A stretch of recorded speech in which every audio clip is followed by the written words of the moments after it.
Friends, ನಮಸ್ತೆ ಎಲ್ಲರಿಗೂ. ಇವತ್ತು ಕೂಡ ಒಂದು ಇಂಟ್ರೆಸ್ಟಿಂಗ್ ಸ್ಟೋರಿ ತಂದಿದ್ದೇನೆ. ಮನೆ ಅಂದ ತಕ್ಷಣ ನಮ್ಮ ತಲೆಯಲ್ಲಿ ಬರೋದು ಇದೊಂದು ಇಂಪಾರ್ಟೆಂಟ್ ವಸ್ತು. ಎಲ್ಲರ ಲೈಫಲ್ಲಿ ಬೇಕಾದಂತಹ ಮೇನ್ ಇಂಪಾರ್ಟೆಂಟ್ ಏನಂದರೆ ಮನೆ. ನಾವು ಮನೆ ಖರೀದಿಸೋದಾದ್ರೂ ಕೂಡ 10-20 ಸಲ ಥಿಂಕ್ ಮಾಡ್ತೇವೆ, ಅದರ ವಾಸ್ತು ಚೆಕ್ ಮಾಡಿಸ್ತೇವೆ, ಅದರಲ್ಲಿ ಎಂತಾದರೂ ನೆಗೆಟಿವ್ ಎನರ್ಜೀಸ್ ಇದೆಯಾ ಅಥವಾ ಅಲ್ಲಿ ಏನಾದರೂ ಘಟನೆ ನಡೆದಿದೆಯಾ ಅದೆಲ್ಲ ಚೆಕ್ ಮಾಡಿ ಆದ ನಂತರ ನಾವು ಮನೆಯಲ್ಲಿ ಕೂತ್ಕೊಳ್ತೀವಿ. ಕರೆಕ್ಟ್ ಅಲ್ಲ? ನಾನು ಯಾಕೆ ಹೀಗೆ ಹೇಳ್ತಿದ್ದೇನೆ ಅಂದರೆ, ಇವತ್ತು ನಾನು ಒಂದು ಸಾಲೆಹ್ ಹೌಸ್, ಯುನೈಟೆಡ್ ಸ್ಟೇಟ್ಸ್ 1993 ಟೈಮಲ್ಲಿ ನಡೆದಂತಹ ಘಟನೆಯ ಬಗ್ಗೆ ಒಂದು ಮಾತು ಹೇಳ್ತಿದ್ದೇನೆ. 1993ಯಲ್ಲಿ ಟೋನಿ ಹಾಗೂ ಡೆಬೋರಾ ಅಂತ ಇದ್ದ ಕಪಲ್ಸ್ ಒಂದು ಮನೆ ಹುಡುಕ್ತಾ ಇರ್ತಾರೆ. ಅವರ ಎಕ್ಸ್ಪೆಕ್ಟೇಷನ್ ಪ್ರಕಾರ ಇದ್ದಂತಹ ಕೆಲವು ಮನೆ ಚೆಕ್ ಮಾಡ್ತಾರೆ, ಬಟ್ ಅವರ ಎಕ್ಸ್ಪೆಕ್ಟೇಷನ್ ಲೆವೆಲ್ಗೆ ಆ ಮನೆ ರೀಚ್ ಆಗಿರೋದಿಲ್ಲ. ಆ ಟೈಮಲ್ಲಿ ಅಟ್ಚಿಸನ್ ಕನ್ಸಾ ಅಂತ ಹೇಳುವ ಜಾಗದಲ್ಲಿ ಅವರಿಗೆ ಒಂದು ಮನೆ ಸಿಗ್ತದೆ. ಅದು ಅವರ ಎಕ್ಸ್ಪೆಕ್ಟೇಷನ್ಗೆ ಆಲ್ಮೋಸ್ಟ್ ಹತ್ತಿರ ಇದ್ದ ಕಾರಣ ಇಮಿಡಿಯೇಟ್ ಆ ಮನೆಯ ಬಗ್ಗೆ ಆಚೀಚೆ ಕೇಳದೆ ಇಮಿಡಿಯೇಟ್ ಆಗಿ ಆ ಮನೆಯಲ್ಲಿ ಶಿಫ್ಟ್ ಆಗ್ತಾರೆ. ಶಿಫ್ಟ್ ಆದ ಸ್ವಲ್ಪ ಸಮಯ ಏನು ಸಮಸ್ಯೆ ಇಲ್ಲದೆ ಇರ್ತಾರೆ, ಬಟ್ ಸಡನ್ ಆಗಿ ಆ ಮನೆಯಲ್ಲಿ ಪ್ಯಾರಾನಾರ್ಮಲ್ ಆಕ್ಟಿವಿಟೀಸ್ ನಡೆಯಲು ಸ್ಟಾರ್ಟ್ ಆಗ್ತವೆ. ಒಂದು ದಿವಸ ಟೋನಿಗೆ ತುಂಬ ಬಾಯಾರಿಕೆ ಆದ ಕಾರಣ ಆತ ಕಿಚನ್ಗೆ ಹೋಗಿ ನೀರು ಕುಡಿಯುವ ಟೈಮಲ್ಲಿ ಆತನಿಗೆ ಅಲ್ಲಿ ಯಾರ ಇದ್ದಾರೆ ಎಂಬ ಪ್ರೆಸೆನ್ಸ್ ಫೀಲ್ ಆಗ್ತದೆ. ಹಾಗೆ ಅವ ಅನ್ಕೊಳ್ತಾನೆ ಯಾರಾದರೂ ಕಳ್ಳರು ಬಂದಿರ್ಬೋದು ಅಂತ. ಅದಕ್ಕೆ ಇಡೀ ಮನೆ ಚೆಕ್ ಮಾಡಲಿಕ್ಕೆ ಹೋಗ್ತಾನೆ. ಇಡೀ ಮನೆ ಚೆಕ್ ಮಾಡ್ತಾನೆ, ಯಾರೂ ಸಿಗುತ್ತಿಲ್ಲ. ಆದರೆ ಬೆಡ್ಗೆ ಹೋಗೋ ಮೊದಲು ಆತ ತನ್ನ ಮಗಳಿಗೆ ಬೇರೆ ಒಂದು ರೂಮ್ ಇತ್ತು, ಅಲ್ಲಿ ಹೋಗಿ ನೋಡ್ತಾನೆ.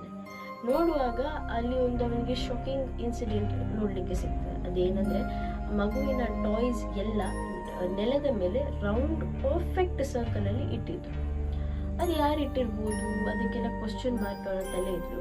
ಬಟ್ ಅವ ಅದನ್ನು ಈಗ ನಾವು ಹೇಗೆ ಅದು ಇರಲಿ ಏನಾಗೋದಿಲ್ಲ ಅಂತ ನಾವು ಅದನ್ನು ಬಿಟ್ಟು ಬಿಡ್ತೇವಲ್ಲ, ಹಾಗೆ ಅವ ಬಿಡುವುದಿಲ್ಲ. ಇನ್ಸ್ಟೆಡ್ ಅವ ಅದನ್ನು ಕೂಡ ನೋಟಿಸ್ ಮಾಡಿ ಹೇಗೆ ಏನು ಅಂತ ಏನಾದರೂ ಇನ್ನು ಮುಂದೆ ಆಗ್ಬೋದಂತ ಒಂದು ಆಲೋಚನೆಯಲ್ಲಿ ಇರ್ತಾನೆ. ಅದಾದ ಸ್ವಲ್ಪ ದಿನದ ನಂತರ ಪುನಃ ಪ್ಯಾರಾನಾರ್ಮಲ್ ಆಕ್ಟಿವಿಟಿ ಸ್ಟಾರ್ಟ್ ಆಗ್ತದೆ. ಅಂದರೆ ಪ್ಯಾರಾನಾರ್ಮಲ್ ಆಕ್ಟಿವಿಟೀಸ್ ಎಷ್ಟರವರೆಗಿತ್ತಂದರೆ, ಅಲ್ಲಿ ಮನೆಯಲ್ಲಿ ಇದ್ದಂತಹ ಕೆಲವು ವಸ್ತು ಆ ಜಾಗದಲ್ಲಿ ಇರ್ತಿರ್ಲಿಲ್ಲ, ಬೇರೆ ಬೇರೆ ಜಾಗದಲ್ಲಿ ಇಡೋದು. ಹಾಗೆ ಒಂದು ದಿವಸ ಆತನಿಗೆ ಮನೆಯಲ್ಲಿ ಯಾರು ನಡ್ಕೊಂಡು ಹೋಗೋ ಫೀಲ್ ಬರ್ತದೆ. ಅದು ಫೀಲ್ ಬಂದ ತಕ್ಷಣ ಈತ ಎದ್ದು ಮೇನ್ ಲೈಟ್ಸ್ ಆನ್ ಮಾಡಿದೆ, ರೂಮ್ ಲೈಟ್ಸ್ ಆನ್ ಮಾಡಿ ಟಾರ್ಚ್ ಇಟ್ಕೊಂಡು ಹೋಗ್ತಾನೆ. ಟಾರ್ಚ್ ಇಟ್ಕೊಂಡು ಹೋಗಿ ಲಾಸ್ಟ್ ಒಂದು ರೂಮಲ್ಲಿ ಡಾರ್ಕ್ ರೂಮ್ ಹತ್ರ ಹೋಗ್ತಾನೆ. ಆ ಡಾರ್ಕ್ ರೂಮ್ ಹತ್ರ ಹೋಗುವಾಗ ಆತನಿಗೆ ಒಂದು 6-7 ಇಯರ್ಸ್ ಒಂದು ಚಿಕ್ಕ ಹುಡುಗಿ ನಿಂತಿರೋದು ಕಾಣಿಸ್ತದೆ. ಅದನ್ನು ಕರೆಕ್ಟ್ ಇನ್ನೂ ಝೂಮ್ ಮಾಡಿ ಟಾರ್ಚನ್ನು ಹಾಕಿ ನೋಡುವಾಗ ಕೂಡ ಕಾಣಿಸ್ತಾನೆ. ಅದಕ್ಕೆ ಈತ ಏನು ಮಾಡ್ತಾನೆ, ಇಮಿಡಿಯೇಟ್ ಆಗಿ ರೂಮ್ ಲೈಟ್ ಆನ್ ಮಾಡ್ತಾನೆ. ಬಟ್ ರೂಮ್ ಲೈಟ್ ಆನ್ ಮಾಡುವಾಗ ಆ ಮಗು ಅಲ್ಲಿ ಇರಲಿಲ್ಲ. ಅದನ್ನು ಕೂಡ ಅವ ನೆಗ್ಲೆಕ್ಟ್ ಮಾಡೋದಿಲ್ಲ. ಇನ್ಸ್ಟೆಡ್ ಅದನ್ನು ಹೋಗಿ ಆತನ ಹೆಂಡತಿಯಾದ ಡೆಬೋರನ್ಗೆ ಈ ವಿಷಯ ತಿಳಿಸ್ತಾನೆ. ಡೆಬೋರನ್ಗೆ ಹೆದರಿಕೆ ಸ್ಟಾರ್ಟ್ ಆಗ್ತದೆ. ಅದಕ್ಕೆ ಅವರು ಏನು ಮಾಡ್ತಾರೆ, ಒಂದು ಪ್ಯಾರಾನಾರ್ಮಲ್ ಇನ್ವೆಸ್ಟಿಗೇಟರ್, ಅವರ ಹೆಸರು ಪೀಟರ್ ಜೇಮ್ಸ್ ಅಂತ, ಅವರನ್ನು ಕರ್ಕೊಂಡು ಬರ್ತಾರೆ. ಅವರನ್ನು ಕರ್ಕೊಂಡು ಬಂದ ತಕ್ಷಣ ಪೀಟರ್ ಏನು ಹೇಳ್ತಾರೆ, ಮನೆ ನೋಡಿದ ತಕ್ಷಣ ಇಲ್ಲಿ ನೆಗೆಟಿವ್ ಎನರ್ಜಿ ಇದೆ ಅಂತ ಹೇಳ್ತಾರೆ. ಆ್ಯಂಡ್ ಅವರ ರೀಡರ್ ಮಿಷನ್ ಇರ್ತದಲ್ಲ, ಟ್ರ್ಯಾಕಿಂಗ್ ಮಿಷನ್, ಅದನ್ನು ಇಟ್ಕೊಂಡು ಹೋಗ್ತಾರೆ. ಆ್ಯಂಡ್ ಅದನ್ನು ಇಟ್ಕೊಂಡು ಮನೆ ಎಲ್ಲ ನೋಡುವಾಗ ಕೆಲವು ಕಡೆಯಲ್ಲಿ ನಿಮಗೆ ಪ್ಯಾರಾನಾರ್ಮಲ್ ಆಕ್ಟಿವಿಟೀಸ್ ಅಂದರೆ ನೆಗೆಟಿವ್ ಎನರ್ಜಿ ಇದೆ ಅಂತ ಗೊತ್ತಾಗ್ತದೆ.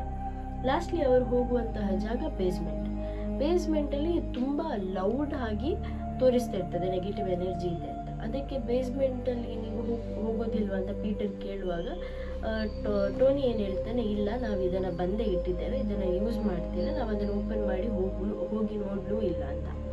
ಆದಮೇಲೆ ಇವರು ಪೀಟರಲ್ಲಿ ಬೇಸ್ಮೆಂಟಿಗೆ ಹೋಗಿ ನೋಡುವಾಗ ಅಲ್ಲಿ ಡಿಮಾನಿಕ್ ರಿಚುವಲ್ಸ್ ಎಲ್ಲ ಮಾಡಿದ್ದಂತಹ ಕಾಣಿಸ್ತದೆ, ಡ್ರಾ ಮಾಡಿದ್ದೆಲ್ಲ. ಆ್ಯಂಡ್ ಅಲ್ಲಿ ನೋಡುವಾಗ ಅದೊಂದು ಸರ್ಜನ್ ರೂಮ್ ಆಗಿತ್ತು. ಆ್ಯಂಡ್ ಅಲ್ಲಿ ಒಂದು ಬೆಡ್ ಇತ್ತು, ಅಂದರೆ ಆಪರೇಷನ್ ಬೆಡ್. ಅದರ ಮೇಲೆ ಒಂದು ಬಿಳಿ ಬಟ್ಟೆ ಇತ್ತು, ಅದರಲ್ಲಿ ತುಂಬ ಡ್ರೈ ಆದಂತಹ ಬ್ಲಡ್ ಇತ್ತು. ಅದೆಲ್ಲ ನೋಡಿ ಅಲ್ಲಿ ಆತ ಅಲ್ಲಿದ್ದ ಆತ್ಮ ಜೊತೆ ಕಾಂಟ್ಯಾಕ್ಟ್ ಮಾಡಲು ಟ್ರೈ ಮಾಡುವಾಗ ಆತನಿಗೆ ಅಲ್ಲಿ ಒಂದು ತುಂಬ ಫೋರ್ಸ್ಫುಲ್ಲಿಯಾಗಿ ಕಂಡಂತಹ ಘಟನೆ ಏನಂದರೆ, 6-7 ಇಯರ್ಸ್ ಒಂದು ಚಿಕ್ಕ ಮಗು ಅಲ್ಲಿ ಅವರಿಗೆ ಆ್ಯಕ್ಚುಲಿಯಾಗಿ ಉಪದ್ರ ಮಾಡ್ತಿತ್ತು ಅಂತ. ಆ್ಯಂಡ್ ಇನ್ನೊಂದು ಏನಂದರೆ, ಅಲ್ಲಿ ಅದೊಂದು ಆತ್ಮ ಅಲ್ಲ, ಅದನ್ನು ಬಿಟ್ಟು ಕೂಡ ತುಂಬ ಆತ್ಮಗಳಿವೆ ಅಂತ ಪೀಟರ್ ಹೇಳ್ತಾನೆ. ಆಮೇಲೆ ಅಲ್ಲಿ ಅವರು ಅದರ ಯಾವುದೆಲ್ಲ ಅಂದರೆ ಏನು ಅಲ್ಲಿ ಶಾಸ್ತ್ರ ಮಾಡಬೇಕು ಅದನ್ನು ಮಾಡಿಬಿಟ್ಟು ಹೊರಗೆ ಬಂದಮೇಲೆ ಪೀಟರ್ ಟಾನಿ ಹತ್ರ ಹೇಳ್ತಾನೆ, ನಾನು ಈ ಮನೆಗೆ ಬರುವ ಮೊದಲೇ ಈ ಮನೆಯ ಬಗ್ಗೆ ಇನ್ವೆಸ್ಟಿಗೇಟ್ ಮಾಡುವಾಗ ಬಂದಂತಹ ಘಟನೆ ನನಗೆ ಹೇಳ್ತೇನೆ ಅಂತ. ಆಗ ಈಗ ಆ್ಯಕ್ಚುಲಿ ಇಲ್ಲಿಂದ ಸ್ಟಾರ್ಟ್ ಆಗೋದು ನಿಜ ಆ್ಯಕ್ಚುಲಾಗಿ ಇದೆಲ್ಲ ಆದ ಕಾರಣ ಏನು ಅಂತ. ಸೊ ಫಿಲಿ ಫ್ಯಾಮಿಲಿ ಅಂತ ಒಂದು ಫ್ಯಾಮಿಲಿ ಇರ್ತದೆ. ಈ ಫ್ಯಾಮಿಲಿ 1867 ಇದು ಘಟನೆ ಆದದ್ದು 1993 ಇದು ಮನೆ ಕಟ್ಟಿದ್ದಂದ್ರೆ ಟೋನಿ ಮತ್ತು ಡೆಬೋರಾ ತೆಗೆದಂತಹ ಮನೆಯನ್ನು ಕಟ್ಟಿಸಿದ್ದು ಒಂದು ಫಿಲಿ ಫ್ಯಾಮಿಲಿ. ಅವರು 1867 ಈ ಮನೆ ಕಟ್ಟಿಸಿದ್ದಾರೆ. ಅವರ 4th ಜನರೇಷನ್ ಈ ಮನೆಯಲ್ಲಿ ವಾಸವಾಗಿತ್ತು. 4th ಜನರೇಷನ್ ನಂತರ ಮೈಕಲ್ ಮತ್ತು ಕೆ ಫಿಲಿ ಅಂತ ಒಂದು ಗಂಡ ಹೆಂಡತಿಗೆ ಒಬ್ಬ ಮಗನಿದ್ದ. ಆತನ ಹೆಸರು ಚಾರ್ಲೆಸ್ ಎಸ್ ಫಿನಿ ಅಂತ. ಇವರ ಡೆತ್ ಆದ ನಂತರ ಈ ಮನೆ ಈತನ ಹೆಸರಲ್ಲಿತ್ತು. ಈತನಿಗೆ ಮದುವೆಯಾಗಿ ಒಂದು ಮಗಳಿದ್ಲು. ಆ್ಯಂಡ್ ಇನ್ನೊಂದು ಏನಂದರೆ ಈತ ಡಾಕ್ಟರ್ ಆಗಿದ್ದ. ಸೊ ಹೀಗೆ ಇವರ ಫ್ಯಾಮಿಲಿ ಒಳ್ಳೆ ರೀತಿಯಲ್ಲಿ ಹೋಗ್ತಾ ಇರುವಾಗ ಆತ ಡಾಕ್ಟರ್ ಆದ ಕಾರಣ ಬೇರೆ ಎಲ್ಲೂ ನಾವು ಶಾಪ್ ಹಾಕೋದು ಬೇಡ ಅಂತ ಆತನ ಬೇಸ್ಮೆಂಟನ್ನೇ ಸರ್ಜರಿ ರೂಮ್ ಮಾಡಿದ್ದ. ಆತ ಟಾಪ್ ಸರ್ಜನ್ ಆಗಿದ್ದ. ಆ್ಯಂಡ್ ಒಂದು ದಿವಸ ಒಂದು ಹುಡುಗಿ ಹಾಗೂ ಒಂದು ತಾಯಿ ಬಂದು ಅಲ್ಲಿ ಹೇಳ್ತಾರೆ ಏನಂದರೆ, ನನ್ನ ಮಗಳಿಗೆ ತುಂಬ ಹೊಟ್ಟೆ ನೋವು, ಯಾಕೆಂತ ಗೊತ್ತಿಲ್ಲ, ಆಲ್ರೆಡಿ 3-4 ಡಾಕ್ಟರ್ಸ್ ಕನ್ಸಲ್ಟ್ ಮಾಡಿ ಆಗಿದೆ, ಬಟ್ ಸ್ಟಿಲ್ ಅದು ನಿಲ್ತಿಲ್ಲ, ನೀವು ಒಂದ್ಸಲಿ ನೋಡಿ ಅಂತ. ಆಗ ಅವ ಹೇಳ್ತಾನೆ, ಆಗ್ತಳಿಗೆ ಸರ್ಜರಿ ಮಾಡಬೇಕಾಗ್ತದೆ, ಹೊಟ್ಟೆ ನೋಡಬೇಕಾಗ್ತದೆ, ಏನು ಪ್ರಾಬ್ಲಮ್ ಇದೆ ಅಂತ. ಸೊ ಸರ್ಜರಿ ಎಲ್ಲ ರೆಡಿ ಆಗ್ತದೆ. ಆ ಮಗುವಿನ ಹೆಸರು ಶಾಲೆ ಅಂತ. ಆ್ಯಂಡ್ ಆ ಮಗುವನ್ನು ಸರ್ಜರಿ ರೂಮಿಗೆ ತಗೊಂಡೋಗಿ ಅನಿಸ್ಥಿಷಿಯಾ ಕೊಡ್ತಾರೆ. ಅನಿಸ್ಥಿಷಿಯಾ ನಿಮ್ಗೆ ಎಲ್ಲರಿಗೂ ಗೊತ್ತು, ಬಿಫೋರ್ ಎನಿ ಆಪರೇಷನ್ ಈ ಅನಿಸ್ಥಿಷಿಯಾ ಕೊಡ್ತಾರೆ. ಯಾಕೆಂದರೆ ನಮ್ನೆಸ್ ಇರಲಿ ಹಾಗೂ ಅನ್ಕಾನ್ಷಿಯಸ್ ಆಗಿರಲಿ ಅಂತ, ಬಿಕಾಸ್ ಮಾಡುವಾಗ ಅವರಿಗೆ ಅದು ಫೀಲ್ ಬರಬಾರ್ದು ಅಂತ. ಸೊ ಅನಿಸ್ಥಿಷಿಯಾ ಕೊಡ್ತಾನೆ. ಅನಿಸ್ಥಿಷಿಯಾ ಕೊಟ್ಟು ಸ್ವಲ್ಪ ಹೊತ್ತಾದ್ಮೇಲೆ ಆತ ಏನು ಮಾಡ್ತಾಳೆ, ತುಂಬ ಬೇಗ ಈ ಡಿಸಿಷನ್ ತಗೊಂಡ ಅಥವಾ ಏನಾಯಿತು ಅಂತ ಗೊತ್ತಿಲ್ಲ, ಬಟ್ ಆತ ಆ ಮಗುವ ಹೊಟ್ಟೆಯನ್ನು ಆಪರೇಷನ್ ನೈಫಲ್ಲಿ ಕಟ್ ಮಾಡ್ತಾನೆ. ಕಟ್ ಮಾಡುವಾಗ ಆಗ ಅವನಿಗೆ ರಿಯಲೈಸ್ ಆಗ್ತದೆ ಏನಂದರೆ, ಶಾಲೆ ಅಂದರೆ ಆ ಮಗು ಇನ್ನೂ ಕೂಡ ಅನೆಸ್ಥೀಷಿಯಾ ಕಂಪ್ಲೀಟ್ ಆಗಿ ಆ ಮಗುವಿಗೆ ಬಾಡಿ ಸೋಪ್ ಮಾಡಿರಲಿಲ್ಲ ಅಂತ. ಆ ನಂತರ ಆ ಮಗು ಆತ ಇನ್ನೊಂದು ಪ್ರಿಕಾಷನ್ ತಗೊಳ್ಳೋ ಮೊದಲೇ ಬ್ಲೀಡಿಂಗ್ನಿಂದ ಆ ಮಗು ಸಾಯ್ತದೆ.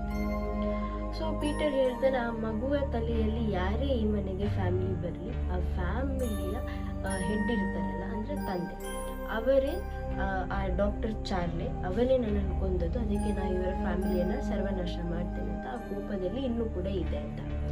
ಈ ವಿಷಯ ತಿಳಿದ ಮೇಲೆ ಟೋನಿ ಏನು ಮಾಡ್ತಾನೆ, ಟೋನಿ ಇಲ್ಲ ನನಗೆ ಇಷ್ಟರವರೆಗೆ ಅದರ ಉಪದ್ರ ಏನಾಗಲಿಲ್ಲ, ಅದೇನು ಮಾಡೋದಿಲ್ಲ, ನನ್ನ ಫ್ಯಾಮಿಲಿಗೆ ಹಾಳು ಮಾಡೋದಿಲ್ಲ ಅಂತ ಆ ಮನೆಯಲ್ಲಿ ಕೂತ್ಕೊಳ್ತಾನೆ. ಮನೆಯಲ್ಲಿ ಕೂತ್ಕೊಂಡು ಸ್ವಲ್ಪ ದಿವಸ ನಂತರ ಒಂದು ದಿವಸ ಬೆಳಿಗ್ಗೆ ಎದ್ದೇಳುವಾಗ ಅವನ ಎಂಟೈರ್ ಬಾಡಿಯನ್ನು ಸ್ಕ್ರ್ಯಾಚ್ ಮಾಡಿರುವಂತಹ ಮಾರ್ಕ್ಸ್ ನೋಡಲಿಕ್ಕೆ ಸಿಗ್ತದೆ. ಅದನ್ನು ನೋಡಿ ಕೂಡ ಅವ ಆ ಮನೆ ಬಿಟ್ಟು ಹೋಗೋದಿಲ್ಲ. ಆತನ ಹೆಂಡತಿಗೆ ಕೂಡ ಯಾರೋ ಬಂದು ಮಾತಾಡಿದಾಗೆ, ಯಾರೋ ಬಂದು ನಿಂತಾಗೆ ಇದೆಲ್ಲ ಫೀಲ್ ಆದರೂ ಕೂಡ ಅವರು ಆ ಮನೆ ಬಿಡಲಿಲ್ಲ. ಎಟ್ ಲಾಸ್ಟ್ ಏನಾಗ್ತದೆ ಅಂದರೆ, ಮನೆಯ ಒಂದು ಸೈಡಲ್ಲಿ ಸಡನ್ ಆಗಿ ಬೆಂಕಿ ಹೊತ್ಕೊಳ್ಳಿಕ್ಕೆ ಸ್ಟಾರ್ಟ್ ಆಗ್ತದೆ. ಆಗ ಅವನಿಗೆ ರಿಯಲೈಸ್ ಆಗ್ತದೆ, ಓಕೆ ಇದು ನಮ್ಮ ಫ್ಯಾಮಿಲಿಯನ್ನು ಸರ್ವನಾಶ ಮಾಡಬೇಕಂತ ಇದೆ, ಇನ್ನು ನಾನು ಈ ಮನೇಲಿ ಇರಬಾರ್ದು ಅಂತ ಆ ಮನೆಯನ್ನು ಬಿಟ್ಟು ಹೋಗ್ತಾನೆ. ಈಗ 1867 ಚಾರ್ಲೆಸ್ ಈ ವಿಷಯ ಅಂದರೆ ಆತ ಆಪರೇಷನ್ ಮಾಡುವಾಗ ಮಗು ಸತ್ತ ಕಾರಣ ಆತ ಏನು ಮಾಡ್ತಾನೆ, ಆತನ ಡಾಕ್ಟರ್ ಅಂದರೆ ಆ ಕೆಲಸವನ್ನೇ ಬಿಟ್ಟು ಬಿಡ್ತಾನೆ. ಆದ ನಂತರ ಆ ಮನೆಯನ್ನು 1939 ಸೇಲ್ ಮಾಡ್ತಾನೆ. 1913 ಸೇಲ್ ಮಾಡಿದಂತಹ ಹೌಸ್ ಓನರ್ ಯಾರಂದರೆ ಸೇಲ್ ಸ್ಮಿತ್ ಅಂತ. ಈತನಿಗೆ ಈ ಮನೆಯನ್ನು ತುಂಬ ಮಂದಿಗೆ ಕೊಟ್ಟಿದ್ದಾನೆ. ಇವರು ಬಂದು ಕೂತ್ಕೊಳ್ಳೋ ಮೊದಲೇ ತುಂಬ ಮಂದಿ ಆ ಮನೆಯಲ್ಲಿ ಬಂದು ಕೂತ್ಕೊಂಡು ಈ ಥರದ ಪ್ಯಾರಾನಾರ್ಮಲ್ ಆ್ಯಕ್ಟಿವಿಟೀಸನ್ನು ಫೀಲ್ ಮಾಡಿ ಮನೆ ಬಿಟ್ಟು ಹೋಗಿದ್ದಾರೆ. ಅದರಲ್ಲಿ ಯಾರು ಬಂದು ಅಲ್ಲಿ ಡೆಮನಿಕ್ ರಿಚುವಲ್ಸ್ ಮಾಡಿದ್ದಾರೆ ಅಂತ ಯಾರಿಗೂ ಐಡಿಯಾ ಇಲ್ಲ. ಅದರಲ್ಲಿ ಯಾವುದಾದ್ರೂ ಒಂದು ಫ್ಯಾಮಿಲಿ ಮಾಡಿರ್ಬೋದು. ಆ್ಯಂಡ್ ಇನ್ನೊಂದು ಏನಂದರೆ, ಈ ವಿಷಯ ಆ್ಯಕ್ಚುಲಾಗಿ ಪಬ್ಲಿಷ್ ಆಗಿರಲಿಲ್ಲ.